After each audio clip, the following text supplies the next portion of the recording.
Emily's life was a fortress built on wealth. To her, money was the answer to every question, the solution to every problem. At just 25, she was the queen of a world ruled by opulence and privilege.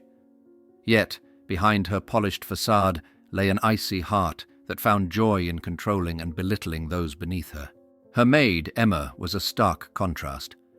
At 30, Emma was humble, hard-working, and radiant with a natural beauty that seemed to mock Emily's carefully constructed appearance.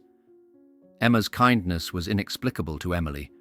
How could someone be content with so little? To Emily, Emma's smile was both a mystery and a threat. One afternoon, as Emily sipped her imported wine in her grand mansion, she watched Emma work tirelessly in the garden. A twisted idea sparked in her mind, one that made her smirk. She thinks she's happy? Let's see how she fares when thrown into my world, Emily murmured to herself. A birthday party was approaching, one that would bring together the elite of society. This year, Emily decided to spice things up. She would invite Emma not as a guest of honor, but as the evening's entertainment, a pawn in a cruel game. With a practiced sweetness, Emily called out to Emma, "Emma, my dear, I have a surprise for you." Emma looked up, wiping the sweat from her brow. Her hands were roughened from years of honest work, but her eyes lit up at Emily's approach. "Yes, Miss Emily?" she asked, her voice laced with humility. Emily feigned kindness, her tone dripping with insincerity. "You've been working so hard, and I've been thinking, you deserve a reward. My birthday party is coming up this weekend, and I'd like you to be my special guest." Emma blinked, unsure if she had heard correctly. "Me? At your party?" "Of course," Emily said, her lips curving into a smile that didn't reach her eyes. "You'll get to see how the other half lives. Imagine the music, the glamour, the chance to meet people you'd never dream of meeting." Emma hesitated, her hands fidgeting nervously. "But miss, I wouldn't know what to wear. I don't have anything appropriate for a party like that." "Oh, don't you worry," Emily replied with a wave of her manicured hand. "I'll arrange everything. A dress, shoes, the works. You'll look unforgettable." The word hung in the air, its meaning hidden beneath layers of malice. Emily's mind raced with plans, an oversized, garish dress that would make Emma the laughingstock of the night. The vision of Emma fumbling through conversations with her guests filled Emily with a dark glee. Emma, unaware of the true intent behind the invitation, finally nodded. "Thank you, Miss Emily. It's an honor. I'll do my best to represent you well." "Oh, I'm counting on it," Emily said, patting Emma's shoulder with mock affection. As she walked away, a sly grin spread across her face. In the days leading up to the party, Emily's excitement grew.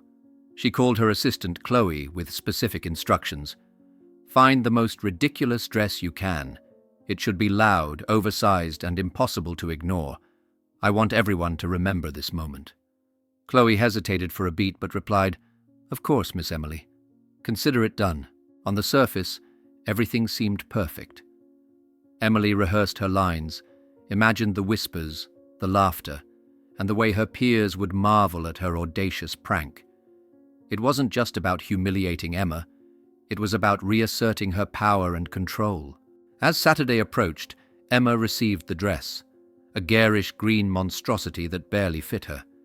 She tried it on, her reflection in the mirror stirring a flicker of doubt. Something about this felt off, but Emma pushed the thought aside. After all, she trusted Emily, didn't she? Meanwhile, Emily celebrated the success of her plan before it even began. "This is going to be a night no one will forget," she whispered to herself, pouring another glass of wine. The stage was set, the players in place. What Emily didn't know was that her perfect plan would take a turn she could never anticipate. The day before the party, Emma stood nervously in front of a mirror, wearing the green dress Emily had provided. It was absurdly large, the puffed-out sleeves comical, and the garish color clashed against her complexion. She tugged at the oversized bow awkwardly tied around her waist, trying to make sense of it. "Do I look okay?" she asked softly, her voice tinged with uncertainty. Chloe, Emily's assistant, forced a tight-lipped smile. Miss Emily picked it out herself. She wanted you to look unique. Emma's heart swelled with gratitude, unaware of the underlying malice. "She's so kind to think of me," Emma murmured, her lips curving into a shy smile. Meanwhile, Emily was in her room, meticulously planning every detail of the evening. Her thoughts raced with anticipation. "This is perfect," she said, twirling a glass of wine in her hand. "Everyone will love it. They'll talk about it for weeks." By the time the dress was delivered, Emily couldn't resist inspecting Emma. Standing behind the doorway, she watched as Emma twirled hesitantly in front of the mirror. "Lovely," Emily chimed in, stepping into the room. Her tone was syrupy sweet. "You'll be the star of the evening." "Thank you, Miss Emily," Emma said, her cheeks flushing. "I'll do my best not to let you down." Emily's lips quirked into a smirk. "Oh, I know you won't," she said, her voice laced with hidden amusement. As the party approached, Emily reveled in her excitement. Every detail had been meticulously arranged, from the seating chart to the lighting that would cast Emma in the most unflattering spotlight. Emily's peers, a clique of the wealthy elite, would devour the spectacle she had prepared. The night of the party arrived. The grand estate glowed with lights, and the hum of luxury cars filled the air as guests arrived one by one. Photographers snapped pictures of impeccably dressed socialites stepping onto the red carpet. Laughter and chatter spilled from the ballroom. Inside a sleek Rolls-Royce, Emily sat poised and confident. Beside her, Emma fidgeted with her dress, her fingers curling nervously around the fabric. "Relax, Emma," Emily said, her tone deceptively warm. "Just smile and enjoy yourself. Tonight you're my guest of honor." Emma nodded, though her hands trembled in her lap. The grandeur of the estate overwhelmed her, and the thought of being in such a crowd made her heart race. The car came to a stop. The door swung open, and Emily stepped out gracefully, the cameras flashing as if she were royalty. Then, with deliberate flourish, she turned and extended her hand to Emma. "Come, Emma," Emily said loudly, her voice ringing with exaggerated kindness. "Let me introduce you to the world." Emma hesitated for a fraction of a second before stepping out, blinking against the blinding flashes of cameras. A wave of whispers rippled through the crowd. "Who's that?" one onlooker murmured. "Her maid," another replied, barely suppressing laughter. Emma's green dress caught the attention of every eye.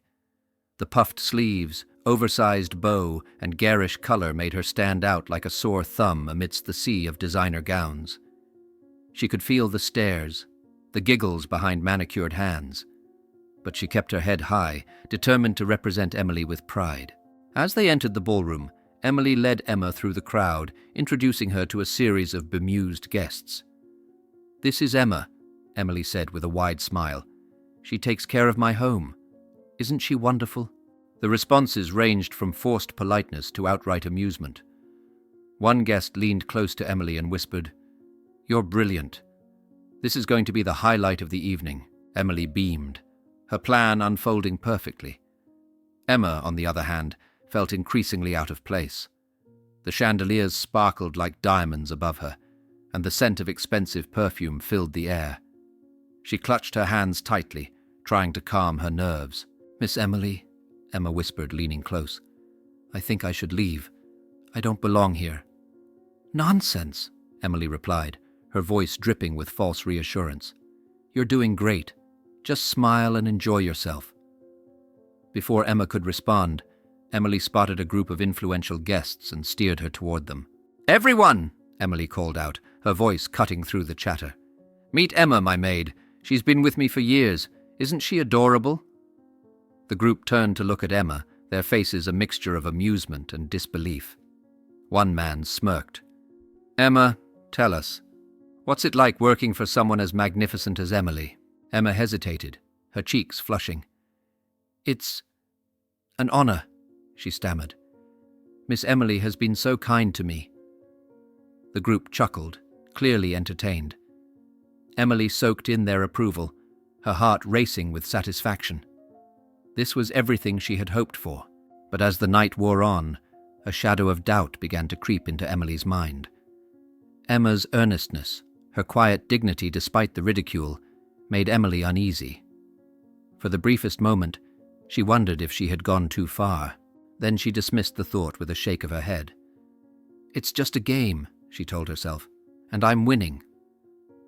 What Emily didn't know was that the game was about to take a turn she never anticipated. The ballroom fell into a comfortable rhythm of laughter, conversation, and the clinking of glasses.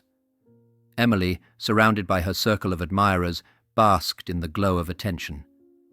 Emma, meanwhile, stood awkwardly near the edge of the room, unsure of where to go or what to do. "Miss Emily," a waiter whispered, leaning close. "Mr. Alfred has arrived." Emily's heart skipped. Alfred, the legendary philanthropist and investor, was a man whose presence could shift the dynamics of any room.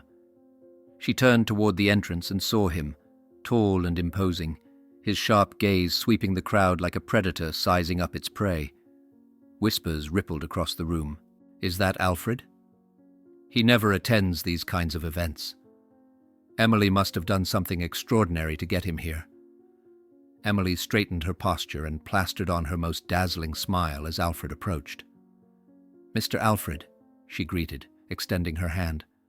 "What an honor to have you here." Alfred took her hand, his grip firm, his expression unreadable. "Emily," he said, his voice calm but commanding. "I've heard much about you." "I'm flattered," Emily replied, glancing around to ensure everyone was watching. "Allow me to introduce you to someone special." But before she could finish, Alfred's sharp eyes locked onto Emma, who was standing a few feet away, clutching the hem of her dress. "And who might this be?" Alfred asked, his voice louder now, drawing the room's attention. Emily hesitated for a split second, but her smirk returned. "This is Emma, my maid. I thought it would be refreshing to bring someone from a different world." A few guests stifled chuckles, but Alfred's expression didn't waver. He stepped past Emily and extended his hand to Emma. "Emma," he said warmly, "it's an honor to meet you." Emma blinked, her breath catching in her throat. She hesitated, then shook his hand. "The honor is mine, sir," she replied softly. The room grew quieter, the laughter subsiding as Alfred continued to speak. "I've heard of your work, Emma. Your generosity has reached farther than you might imagine." Emily's smile faltered. "Generosity?" she asked, her tone edged with confusion. Alfred turned to the crowd, his voice clear and resonant. "Ladies and gentlemen, allow me to introduce Emma, better known to many of you as the Unknown Angel." The silence was deafening. "The Unknown Angel?" someone whispered. "No, it can't be." Emma's cheeks flushed, her eyes darting nervously around the room. "Mr. Alfred," she began, her voice trembling, "please, I never wanted attention." But Alfred simply smiled. "The world deserves to know the truth." Emily's mind raced. "What is he talking about?" she demanded, her voice sharp. Alfred ignored her. He gestured for Emma to step forward. The crowd's murmurs grew louder as Emma hesitated, then finally took a deep breath and squared her shoulders. "Yes," Emma said, her voice steady now. "I am the one they call the Unknown Angel." Gasps rippled through the crowd, followed by whispers of disbelief. Emma continued, her hands clasped tightly in front of her. "Years ago, I had a different life. I was an entrepreneur, running a successful business. But after losing my family in a tragic accident, I realized that wealth meant nothing without purpose. I sold everything and used the money to support causes close to my heart: education, healthcare, and helping those in need." Her voice grew stronger, more confident as she spoke. "I chose to live simply, to do honest work. Being a maid is not just a job for me. It's a way to stay grounded, to remind myself of the value of humility and hard work." The room was silent, every pair of eyes fixed on Emma. Even Emily, who had orchestrated the evening's humiliation, stood frozen, her carefully constructed plan unraveling before her. "But you're a maid," Emily sputtered, her voice breaking. "Why? Why live like this when you could have everything?" Emma turned to face her, her gaze calm and steady. Because having everything doesn't bring happiness, Emily. Helping others does. True wealth isn't measured by money, it's measured by the lives we touch. Alfred nodded in approval. A lesson many of us would do well to remember.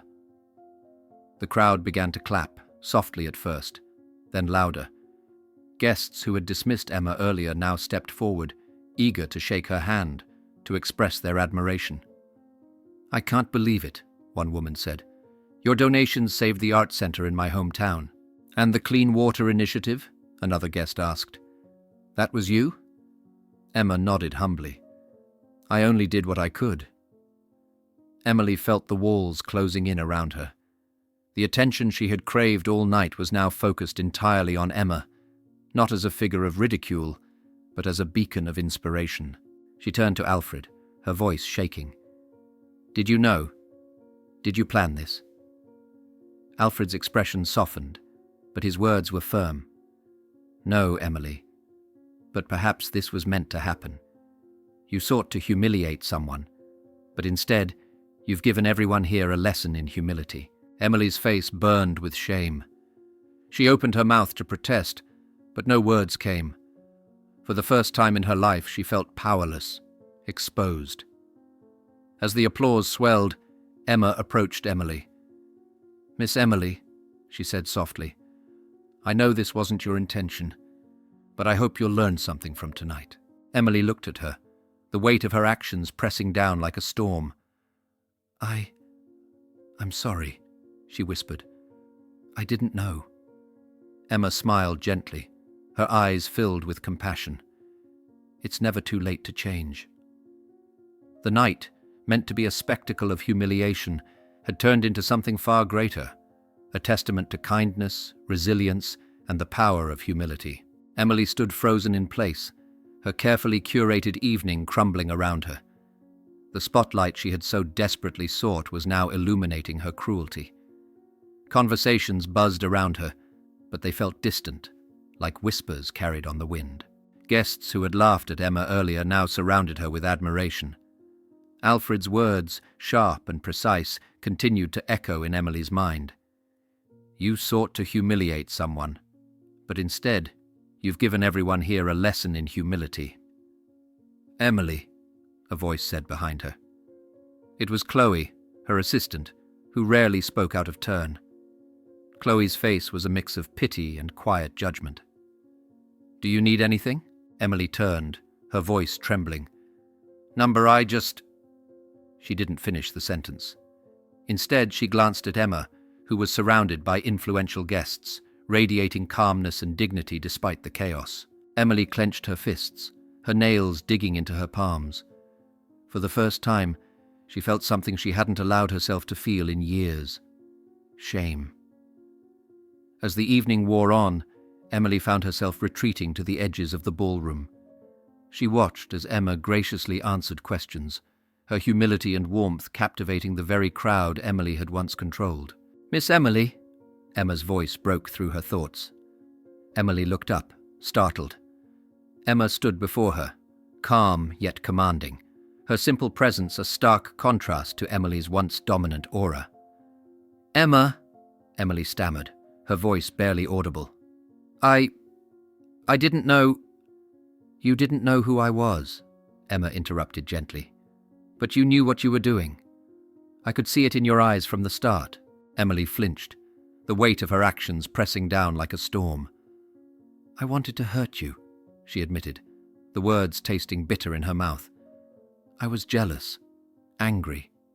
And now Emma tilted her head, her expression softening. "Do you feel better now?"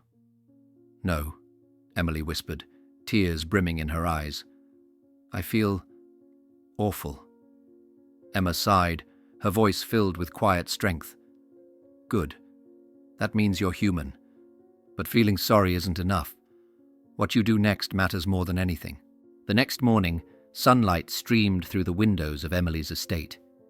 She sat in the kitchen, dressed in simple clothes, a far cry from her usual designer wardrobe. In front of her was a bucket of soapy water and a mop. "I'm not sure where to start," Emily said, her voice shaky. Emma, standing nearby with her sleeves rolled up, handed her a cloth. "Start here," she said, gesturing toward the scuffed wooden floor. Emily hesitated but took the cloth, dropping to her knees. The act was unfamiliar, awkward, but strangely grounding. As she scrubbed the floor, the tension in her shoulders began to ease. "This isn't just about cleaning, is it?" Emily asked after a long silence. Emma smiled faintly. "Number. It's about learning to care for something, to understand that effort matters, that every little action, no matter how small, can make a difference." Hours passed, and the mansion that once symbolized Emily's cold dominance slowly began to transform. Dust was swept away, windows sparkled, and rooms filled with a quiet sense of renewal. For Emily, the work was exhausting but strangely fulfilling. With every swipe of the mop and every wipe of the counter, she felt a layer of her old self peel away. At one point, Emma paused and looked at her. "Why did you feel the need to hurt me, Emily? What were you really trying to prove?" Emily stopped, her hands still. "I don't know," she admitted. "I guess I wanted people to see me as powerful, in control. But all it did was make me feel emptier." Emma nodded thoughtfully. "Power doesn't come from tearing others down. It comes from building them up. When you lift someone else, you rise too." The words struck a chord deep within Emily. She glanced at Emma, the woman she had once dismissed as insignificant, and saw her in a new light. Not as a rival, but as a guide, a teacher. By the time the day ended, Emily felt something she hadn't experienced in years, a sense of peace. She looked around the clean, refreshed home, her heart lighter than it had been in a long time. "Thank you," Emily said, her voice sincere. Emma smiled. "This is only the beginning. True change takes time, but I think you're ready for it." That night, as Emily sat with her parents to discuss the events of the party, the conversation took a different tone than usual. Instead of boasting about wealth and power, they talked about ways to give back, to use their resources for good. "We have a lot to learn," Emily admitted, her voice steady. "But I want to start now." Her parents nodded, a flicker of regret and hope crossing their faces.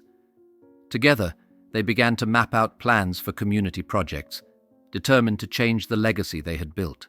As for Emily, she knew her journey was far from over. But for the first time she felt ready to face it, not as a ruthless heiress, but as someone striving to make amends and create a better world. The days that followed the party marked the beginning of a profound change in Emily's life. No longer hiding behind wealth and privilege, she embraced humility and the value of genuine effort. Each morning, she worked alongside Emma, scrubbing floors, dusting shelves, and tending the garden. One day, as they cleaned the grand dining hall, Emily paused, looking at her reflection in the spotless glass of the chandelier. "You know," she began hesitantly, "this feels different. Like I'm finally doing something real." Emma smiled knowingly. "That's the thing about honest work. It connects you to the world in ways you never expect." Word of the incident at the party had spread quickly. Emily, once seen as the epitome of arrogance, was now a topic of curiosity. People were eager to know if the heiress had truly changed, or if this was just another performance. But Emily didn't care about the gossip. Instead, she focused on learning.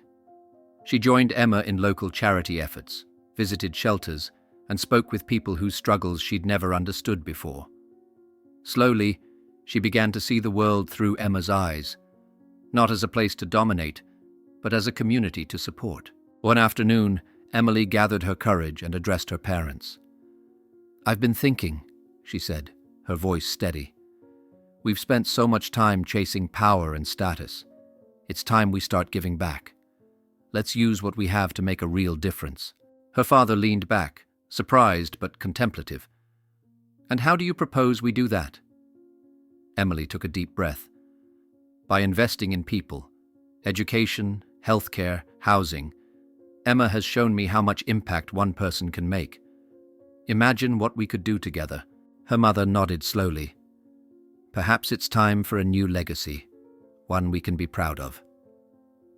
From that day, the family began working on initiatives to help their community, funding schools, building clinics, and supporting clean energy projects. Emily, once consumed by envy and greed, found joy in seeing others thrive. Months later, Emily stood on a small stage in a crowded community center. Beside her was Emma, whose quiet strength had become her anchor.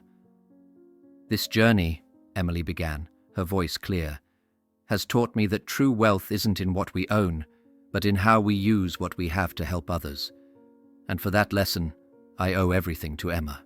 The audience erupted into applause, but Emily's focus remained on Emma, who smiled warmly. As the event ended, Emma turned to Emily. "You've come a long way." Emily laughed softly. "And I have a long way to go. But I'm ready. What about you? If you were in Emily's shoes, would you have the courage to change? And if you were Emma, could you forgive someone who hurt you so deeply?" Stories like this remind us of the power of kindness and redemption. If you had to rate this story, what would you give it? Share your thoughts in the comments. We'd love to hear your perspective. Your feedback helps us improve and inspires us to keep creating these heartwarming stories. Don't forget to like, share, and subscribe to our channel. Your support allows us to bring more meaningful stories to life. Thank you for watching, and may you have a wonderful day filled with kindness and hope.